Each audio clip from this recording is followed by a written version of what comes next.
Welcome everyone to our week 2 football officials education video. Please feel free to hit the share button, the like button, or the subscribe button, or comment if you wish to.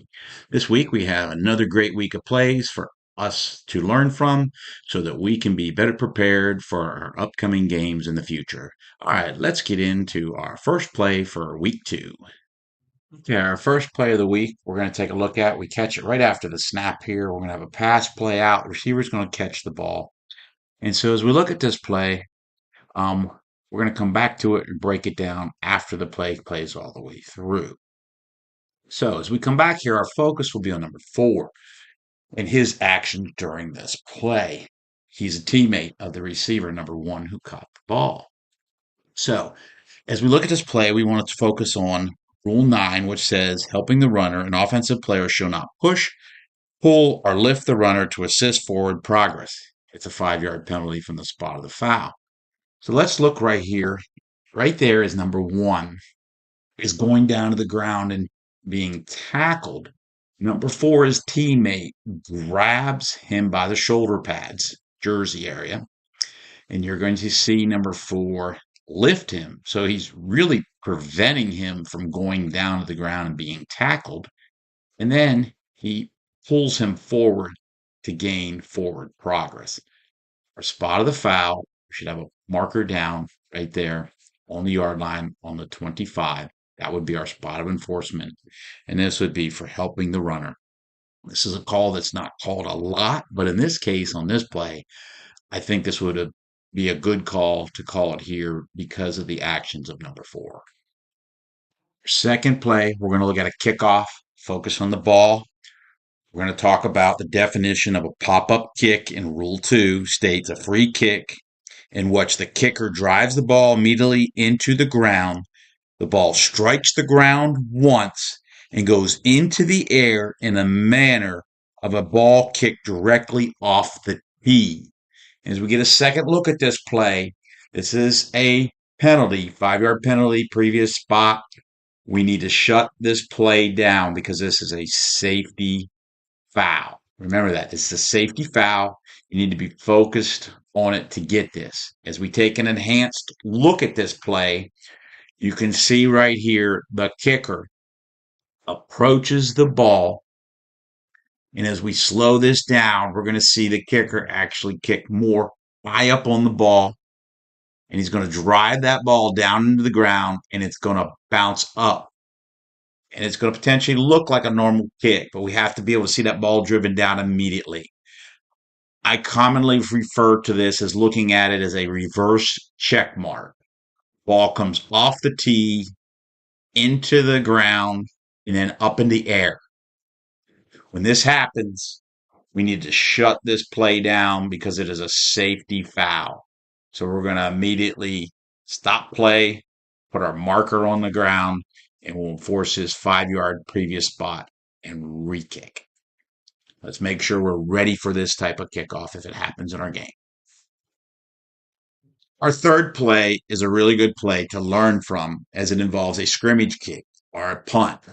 We're going to see here, ball's punted downfield. We're going to see the player in white from the receiving team muff the ball. Keep that in mind, important that he muffed. Then we're going to see the K player in red come down and unintentionally kick the ball into the R's end zone, where it is determined that the red team or the kicking team has possession of the ball in the end zone. This play is probably easier for you to figure out right here on this screen that is in the game because sometimes we can get caught up in the game. Slow it down and think about it, process it. So let's come back to the beginning. We need to know the status of this ball throughout this play. So we need to remember, how did the ball get downfield? It was from a scrimmage kick. Okay. So we have a kicking play where we have a scrimmage kick ball going downfield where we're going to see the player for R in white come up and he's going to muff the ball. Important. He does not possess. He muffs it, which means he does not gain possession of the ball, that he merely touches the ball only. So after the muff, the status of this ball is still a kick, scrimmage kick. So the ball becomes still a kick. Then we will see the player in red from the kicking team come up an attempt to secure possession of a kick. Now, he unintentionally kicks the ball into ours end zone. Important, unintentionally kicks. If he would intentionally kick it, then we would have a penalty marker down on the field at the spot where he kicked it. So it's important to know that whether he intentionally or unintentionally, in this situation, he unintentionally kicks the ball into ours end zone. The ball breaks plane of ours goal line. Anytime a non-scoring free kick or scrimmage kick breaks the plane of ours goal line, we have a dead ball touchback. That's what we're going to have on this play. We can see the ball go into the end zone here. And even though kicking team has possession of it, they're actually in possession of a dead ball. This ball will be 1st and 10 at the 20-yard line, and it will be ours ball, team in white. So on these plays, always know the status of the ball. And in this case, on this play, the status of the ball was a kick throughout the play. And once that kick broke the ours goal line, it became a dead ball touchback. Our fourth play this week, we're going to talk about a formation situation. And we have a punt situation here. And we can see by the arrows that I already have 4 backs. And by Rule 7, it states that no more than 4 A players may be backs. So, as we already count by the arrows, we already have 4 backs. So, all other players must be on the line of scrimmage on this play. And we don't want to get, splitting hairs on close plays. But as we can see here by the line that I've drawn, that we clearly can see where the waistline of the snapper is. And then as we look at the player here on the right side of the formation in the tackle position, number 24, we're going to see how far back number 24 is from being on the line of scrimmage. Now, in this situation, this is going to be a foul at the snap, and we're going to get our marker on the ground on this for an illegal formation. Now, if he was borderline, we could maybe communicate that information to the coach. But in this situation, we want to get this player for being in an illegal formation. Now, let's come back and take a second look at this play to see if you picked up on the other item in this play. On this same play, we're going to focus on the wideout on the far side of the field I've highlighted for the head linesman. Now, you may or may not have caught this when we were looking in formation. But when we come back and take a second look, we can see this player moving and not getting set prior to the snap. This is another foul that we want to get a marker on the ground for. This player is moving, doesn't get properly set. Be ready and alert for these things so we can properly penalize teams when they violate these rules. Our fifth play this week, we're going to focus on the back number 5 that I've highlighted. And let me read you under Rule 7 states only one A player may be in motion at the snap, and then only if such motion is not towards his opponent's goal line. So as we take a look at this play, we can see number 5 comes around the quarterback, and then he's coming down about the 49-yard line approximately towards the line judge. And so when this player turns up like this, he's still moving when we have the snap. So he needn't be in violation of illegal motion. So we would want to get our marker down in the field. Most likely, this would be the line judge seeing this because it's coming towards the line judge. But this is a 5-yard penalty against the offense, previous spot foul. Let's be alert for this. As we look at our 6th play this week, we're going to focus on 5-person mechanics on a punt play here. Focus will be on our line judge, which you can see just down in the left-hand corner of the screen I've highlighted. And so there may not be any best way to officiate a play like this with a 5-person mechanics, but it's a good topic to discuss because we're going to have errant snap on this play. The balls you can see here is high, and it ends up going over the snapper or the punter's head in it behind the punter. And we can see our line judge here releasing at the snap. And so maybe this is something we discuss in our pre-games because we can see our Line judge, like the mechanics manual says, moving downfield. Now, it does look like his brim of his hat is facing the other end zone. Maybe we need to turn our head and focus on the action on the field a little better so we're aware, so that we can better officiate this play and see what's going on. As you can see here, our line judge gets clearly up field somewhere around the 47-yard line of the other side, and we can see the ball in the backfield. And I don't know if there is a best way to officiate this type of play when you have an errant snap like this in a five-person crew. But I think it's very important that you discuss this type of play during your pregame so that your entire crew knows how all the officials are going to handle it and what we're going to do so we can improve and better officiate this type of play on the field. Before we get into our next series of 3 plays we're going to look at, we first need to talk about blocking below the waist. Okay. And by Rule 217, it says blocking below the waist is permitted in the free blocking zone if the following conditions are met. So, per the National Federation of High School Sports Rulebook, we have to have these conditions. All players involved are on the line of scrimmage and in the zone at the snap. The contact is in the zone and the block is immediate. So, no delay after the snap. Those are the 3 conditions for the National Federation. Now, in the state of North Carolina, it has implemented an additional requirement for the block to be legal. Again, state of North Carolina only has implemented this for the block to be legal. It says the blocker must be in a 3 or 4 point stance, 3 or 4 point stance to legally block below the waist. Again, state of North Carolina requirement at the bottom here. On our 7th play this week, we're actually going to look at 3 different plays involving blocking below the waist. Now, in this play, we're going to have a running play towards the line judge side of the field. And so as we see this play develop, first of all, we do have a backwards pass.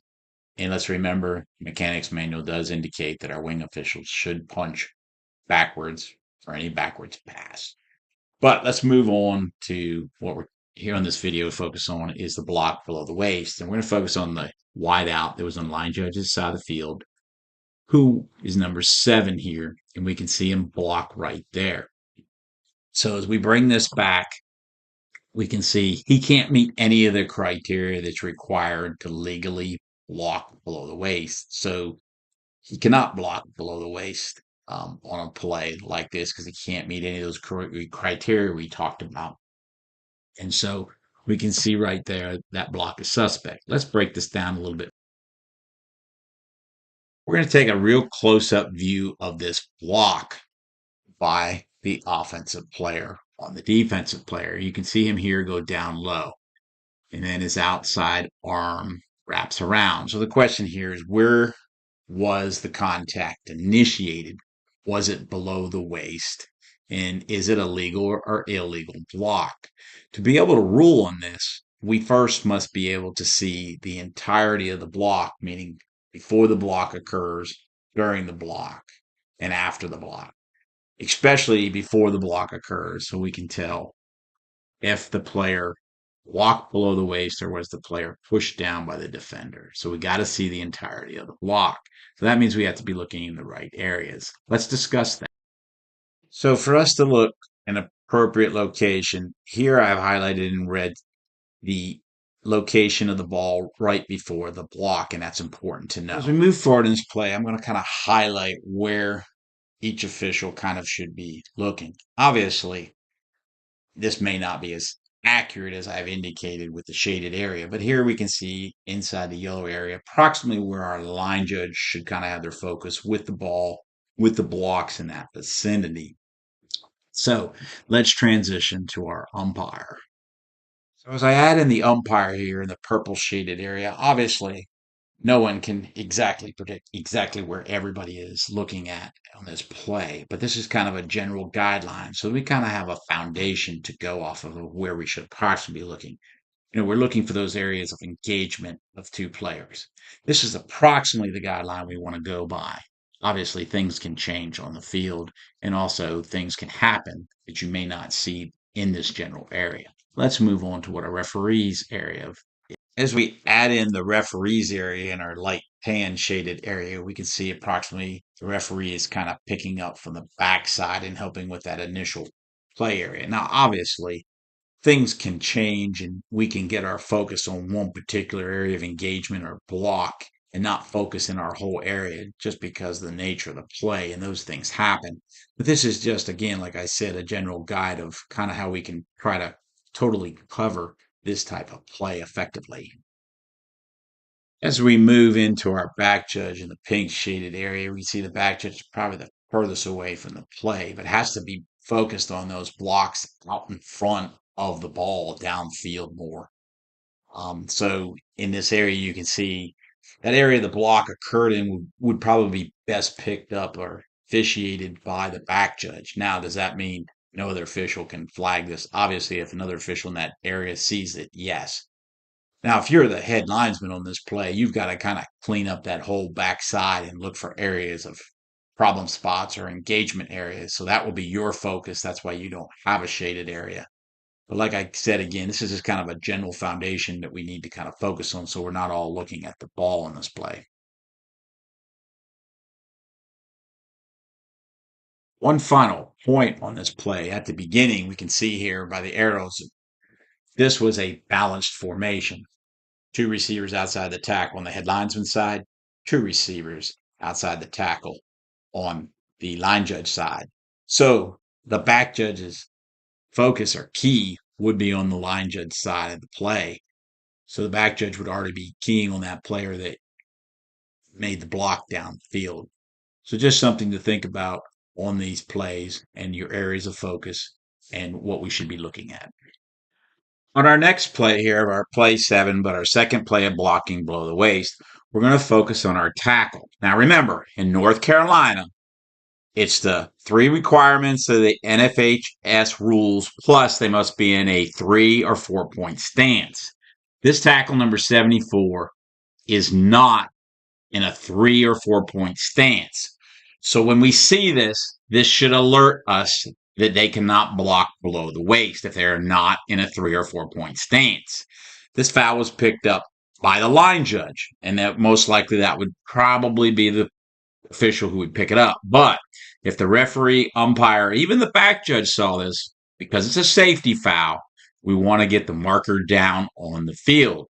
Because again, he blocked below the waist and he was not in a 3 or 4 point stance in North Carolina. Now, the other part here I want to point out is number one, obviously, he's only in a 2 point stance. And again, North Carolina cannot block below the waist, even though he meets the other National Federation of High School Sports requirements by rule. But if you notice, number 74, prior to his block, is not immediate, in my opinion. You'll see him right here as he rises up. He goes upwards before going back down. To me, by definition, that is not immediate. That means there was a delay in his block.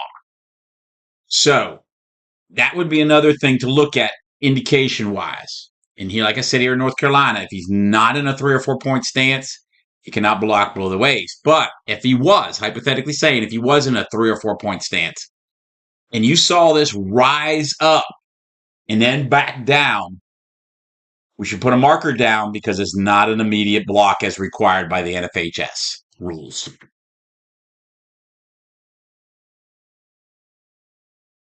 Our third play of this series of block below the waist plays, we can see our right tackle on the head linesman's side of the field. I've highlighted. Again, he's in a 2 point stance. Again, state of North Carolina requires him to be in a 3 or 4 point stance, plus meet the requirements of the National Federation of High School Rules to block below the waist. As we watch this, we're going to clearly see this right tackle go out and block below the waist from a 2 point stance. This is a foul for illegal blocking below the waist in North Carolina. He has to meet the 3 requirements of the National Federation of High School Sports but also meet the requirement of the state of North Carolina to be in a 3 or 4 point stance. When we see linemen in a 2 point stance, let's be alerted to this and ready for this situation to be able to make this call properly. On our eighth and our final play this week, we're going to look at good, solid goal line mechanics by our head linesman and line judge on this play. So we have the ball here close to the goal line. So head linesman and line judge on the snap are going to immediately go to the goal line. Let the play happen. And then as you see, we're going to see both our wing officials coming into the middle of the field. And we want to hustle in to the middle of the field before we make this decision if we're unsure. Now, obviously, if we're sure of the decision, but it still looks better when we come in. We see the two officials come in, and then we see both going up with a touchdown. Now, a couple things. One, we don't necessarily have to have both officials giving the touchdown signal if only one official has a touchdown. Number two, when we come in, if need be, if the head linesman and line judge need to communicate of what information they have relevant to the play, then we can do that before we signal. But having a delayed signal here coming in is important. We want to use this mechanics on goal line. And also, if we have a short yardage situation, we also want to use these same mechanics for that short yardage situation. These are good quality mechanics that sell the spot. Nice job here.